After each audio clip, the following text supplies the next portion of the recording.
සියලුම SLT Mobitel සේවාවන් MySLT app එක හරහා කරගන්න. සියලුම SLT මොබිටෙල් සේවාවන් MySLT ඇප් එක හරහා කරගන්න.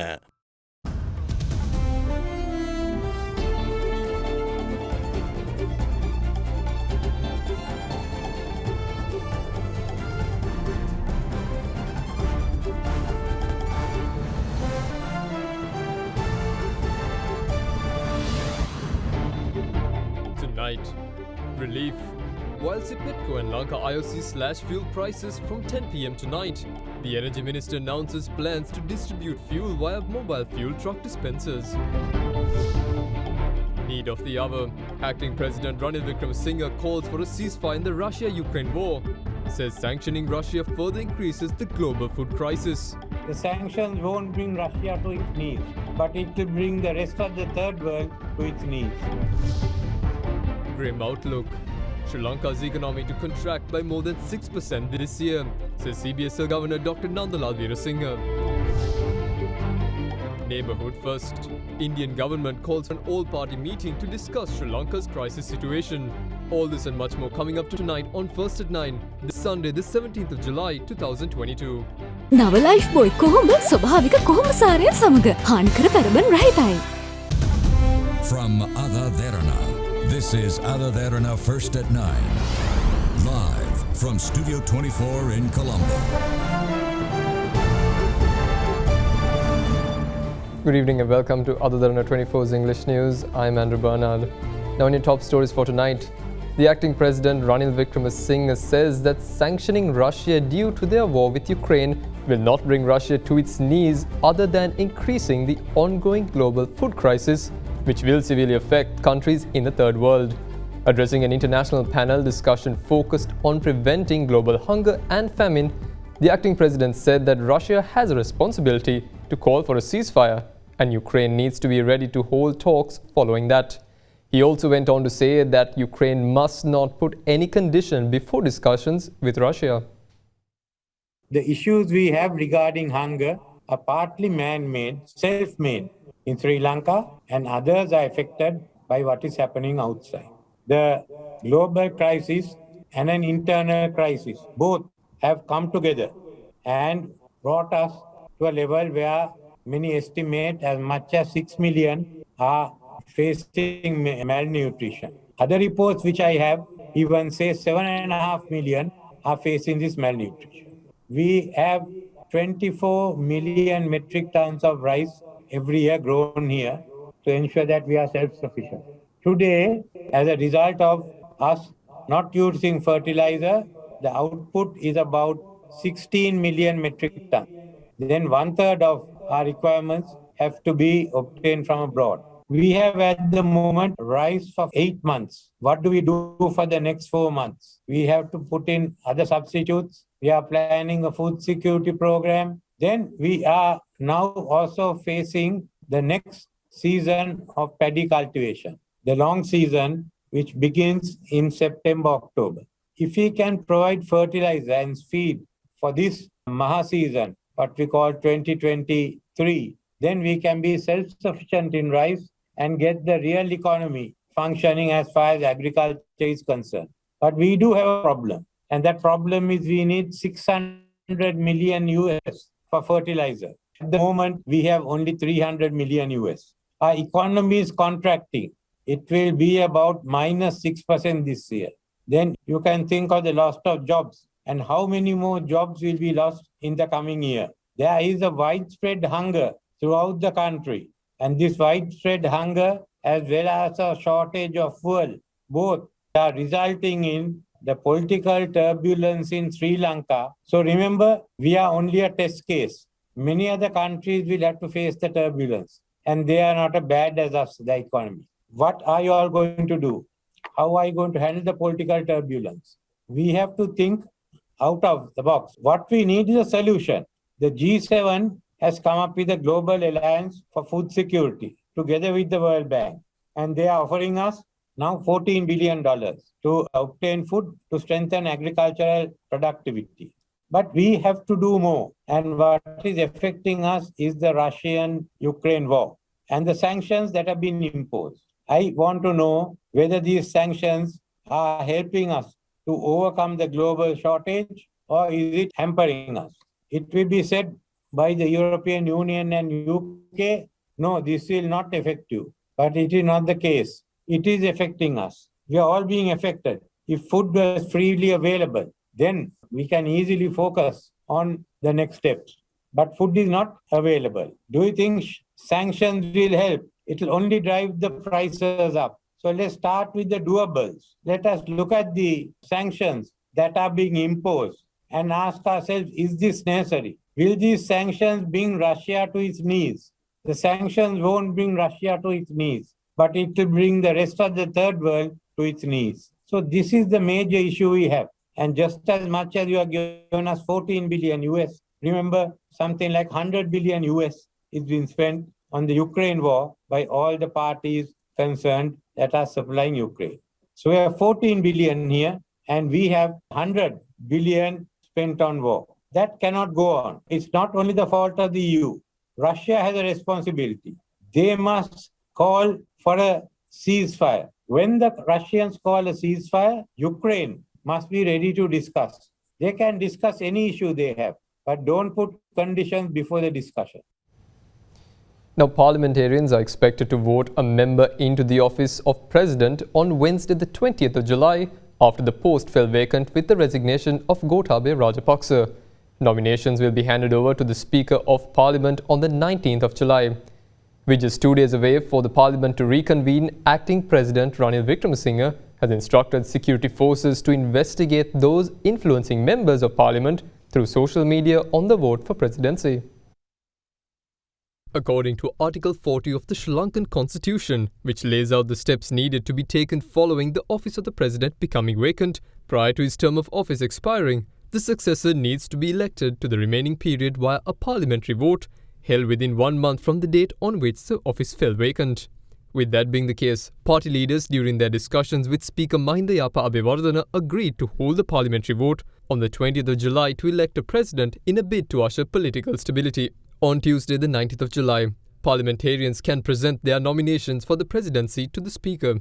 So far, opposition leader and leader of the Samagi Jana Balawegaya Sajith Premadasa, leader of the Jatika Jana Balawegaya Anura Kumara Dissanayaka, and Sri Lanka Podujana Peramuna parliamentarian, former Minister Dallas Alhaperuma, have officially announced that they will contest to fill the office of the president. Political sources also suggest that acting President Ranil Wickremesinghe too will contest for the election. General Secretary of the Sri Lanka Podujana Peramuna Sagara Karyavasam said that they have decided to support the acting president.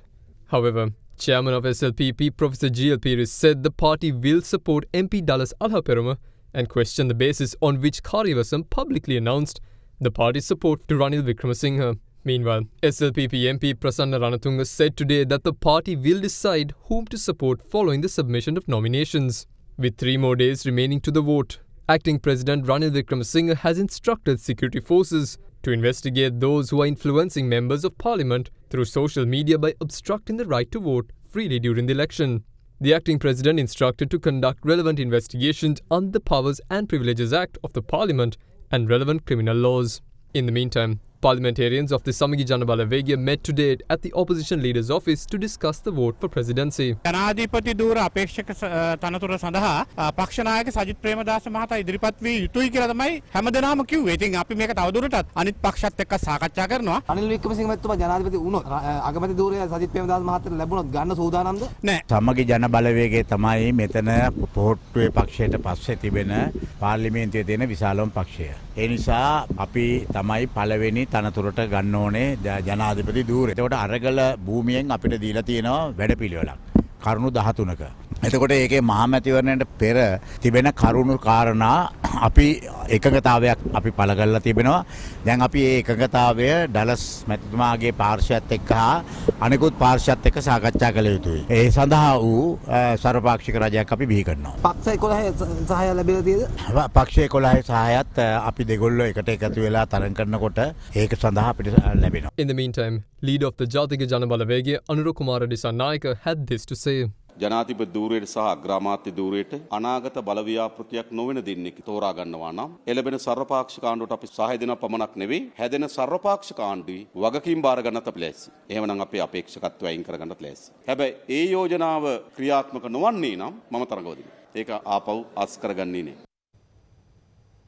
Now, the government of Indian Prime Minister Narendra Modi has called for an all-party meeting on Tuesday evening to discuss the crucial issue of the Sri Lankan crisis. India's Parliamentary Affairs Minister Pralhad Joshi made the announcement of the all-party meeting today, saying that they have requested Finance Minister Nirmala Sitharaman and External Affairs Minister Dr. S. Jaishankar to hold the briefing. Indian media reported, quoting sources, the Indian Foreign Secretary is likely to make a presentation before members on the situation in Sri Lanka and the assistance that India has given in the past to the island nation. In a recent meeting with Indian Prime Minister Narendra Modi and External Affairs Minister Jaishankar, Tamil Nadu Chief Minister M.K. Stalin expressed his concern about the situation in Sri Lanka and asked for permission to send relief material to the economically hit nation.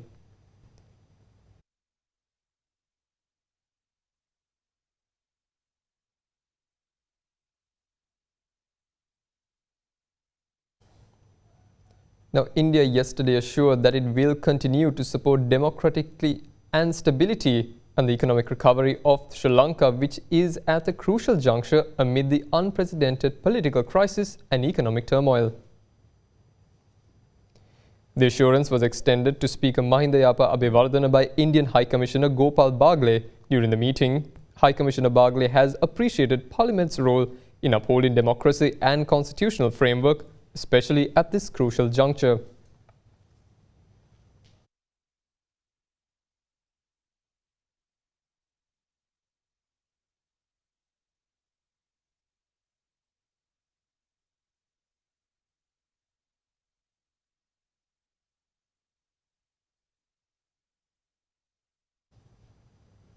Now, the Catholic Bishops' Conference in Sri Lanka in a statement today called on all political leaders to set aside political differences and agendas and come to a consensus that to appoint an interim president and prime minister who are honest. The bishops further urged the leaders of the country to set a time frame in order to hold the general elections so that the people could select the leader of their choice. The Catholic Bishops' Conference in Sri Lanka expressed its concern on the unfortunate and unprecedented political turmoil prevailing in the country at present. Issuing a statement, the Catholic Bishops' Conference said that the deep crisis in the country has led to an unstable situation politically, economically and socially. It said that the country needs to instantly remedy this situation and to work on short and long-term solutions to put it back on track towards peace and prosperity. It added that since political instability is at the center of this crisis, the immediate step most suitable at present is to form a new interim leadership to bring about the political and economic stability. However, it said that it seems that there is a tussle of power even at this moment and emphasized that the need of the hour is to form a consensual government for a specific interim period to navigate the country forward in the present crisis. The Catholic Bishops' Conference said that the rejected leaders should not be entrusted anymore with the governance of the country.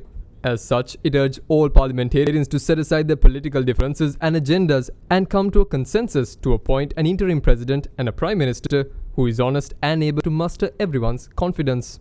Failing which, they said the situation will be aggravated and that the people will lose confidence in the already elected members of the parliament. The Catholic bishops also urged the responsible leaders to fix a time frame to have the general elections, allowing the people to express their franchise freely, enabling them to choose their representatives who could lead the country into the future. We'll be back after this short break. Stay with us. Big 3. Welcome back. Now, the Ceylon Petroleum Corporation announced today that it will reduce prices of fuel from 10 p.m. tonight. Similarly, the Lanka Indian Oil Company also announced that it will reduce prices by the same rates as CPC.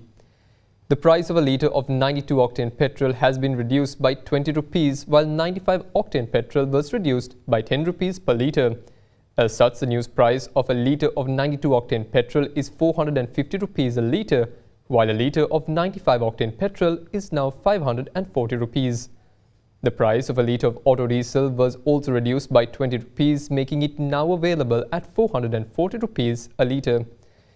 Meanwhile, a litre of super diesel was also slashed by 10 rupees a litre, making the new price of a litre of super diesel 510 rupees.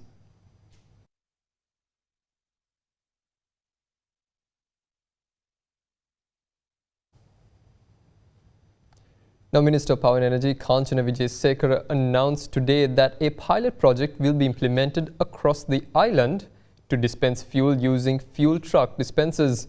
This is expected to dispense fuel to three-wheelers, bikes and meet generator requirements.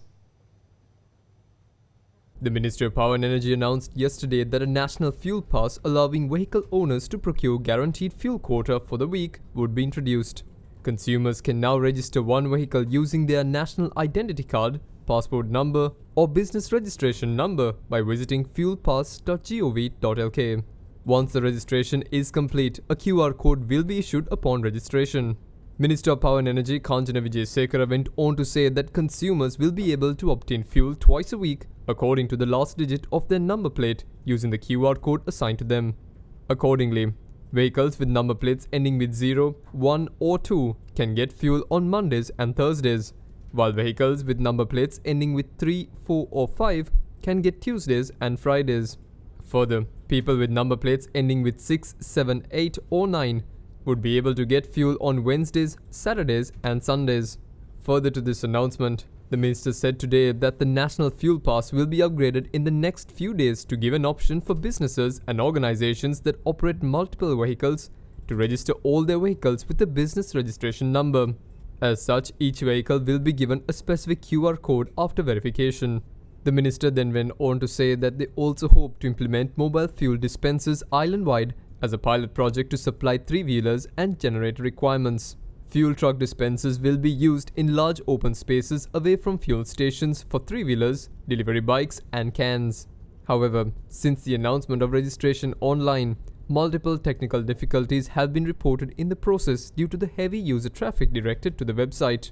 The website, developed by the Information Communication Technology Agency together with other agencies, have announced that steps are being taken to update and improve the process. Until adequate stocks of fuel are available in the country and the registration process is complete over the next few days, people continue to stay in queues outside refilling stations.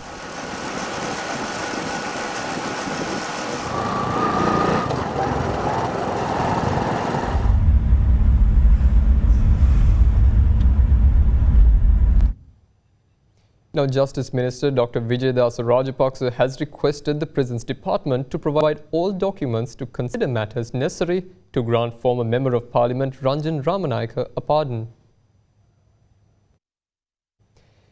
Minister Dr. Vijaydas Rajapaksa stated that pursuant to the request made to the Commissioner General of Prisons, he is expected to receive the relevant documents tomorrow.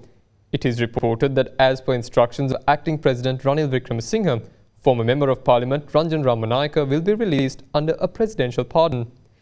The actor-turned-politician was sentenced to 4 years rigorous imprisonment by the Supreme Court on the 12th of January last year over contempt of court charges, in connection with regards he had made about the judiciary in August 2017.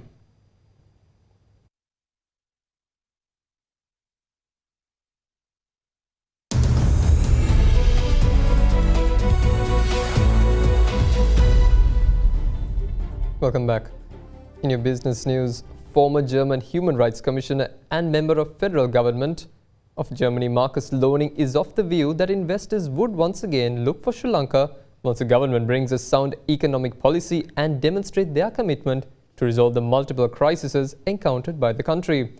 Speaking to Indivari Amawatha on our current affairs program at Hyde Park on AdaDerana 24, he went on to say that Sri Lanka can exploit international markets by first investing in research and development towards identifying the next big trend the world would be interested in and producing it within the island.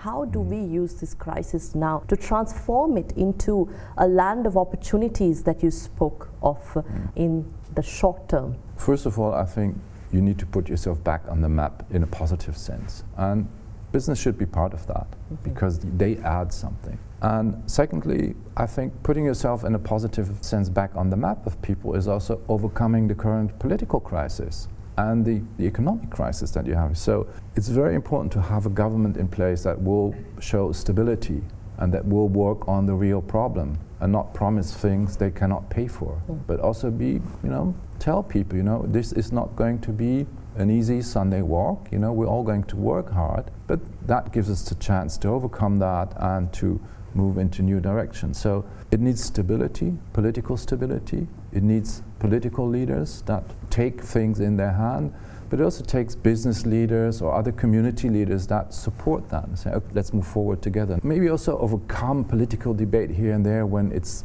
actually distracting from what's really important. What have your discussions with these companies and chambers focused on? They're focused on growth. How can we move back into our export markets? At the moment, on the short term, it's how can we keep it up? How can we keep export up? Because that brings in the money. But then on the medium term, it's how can we grow? How can we discover new clients? How can we win over new clients? What can we do with German clients? And we have a lot of brands in Germany that are interested, whether it's agricultural products, whether it's garment, whether it's other products. People are interested, and tourism is really something that people in Germany are very interested in. And they're interested in responsible tourism. Tourism that respects the beautiful nature that you have, but also respects the working life of those that are servicing tourists. We've seen Bangladesh and Vietnam surpassing Sri Lanka when Sri Lanka was attracting all these private sector investments. But something went wrong here, and our environment was not as inviting as it should have been. But how do we rectify this? Think good about yourself and talk to others and tell others how great you actually are. So that's really important to reflect on the role and the opportunities your country has, especially in the region. Secondly, you need to go through the hardship now with what's going to happen. You need to seriously talk to IMF because that's an important step to restore trust of investors, and you need political stability. At the end of the day, tourists are coming back when they feel I can be here and it's peaceful, and investors are coming back when they say, okay, there's a government in place that will have a sound economic policy that will protect investment and make sure that the country can thrive. How do we exploit the opportunities to export more to Germany? Once that a government is in place that people will trust, a government that is serious about the problems, German investors will start coming back, and then they will need to find mechanisms in place that show also in reality things are moving forward. There will be political support from European governments because they have an interest in keeping Sri Lanka as a stable partner in the region. The effort needs to be made. The effort needs to be made to have a sound economic policies, takes away red tape where it's not needed, that makes sure that investments are possible, are safe, that the currency crisis is resolved, and that gives support to Sri Lankan companies that have the products and the capabilities to export. What areas do you think we still should improve, especially when we talk about product and services to Germany? You have some great products, but some of these products have been on the market for many, many years. The question is, what kind of products do we want to sell 10 years or 15 years from now? So there must be efforts in research and development, which will take place in companies, obviously, but there should also be universities, education, research labs, trying to find out what's going to be the next big thing and what can be our place in that. Some of that will have to be state-sponsored. I think it's a question of feeling responsible for the development of the country, giving young people perspectives. They're all digital. So what's the next new big digital product that Sri Lanka can bring to the market? Now, Governor of the Central Bank of Sri Lanka, Dr. Nandalal Veerasinghe, stated that Sri Lanka's economy is likely to contract by more than 6% this year as political instability and social unrest affect discussions on financial relief with the International Monetary Fund. This was revealed by the central bank governor during an interview with the Wall Street Journal. He said that this year's economic contraction will be much higher, maybe higher than negative 6%, referring to the pandemic-affected 2020 when the economy shrank by 3.5%. He said that a stable political administration is urgently needed to progress discussions with the IMF on key structural reforms, as well as to secure short-term bridge financing from other countries and multilateral agencies to help pay for key imports like fuel, pharmaceuticals and fertilizers. According to Bloomberg, IMF Managing Director Kristalina Georgieva has said debt restructuring talks with Sri Lanka will proceed quite quickly as soon as a new government is in place. Now that's all from us here at AdaDerana's English News. Have a pleasant evening. Good night.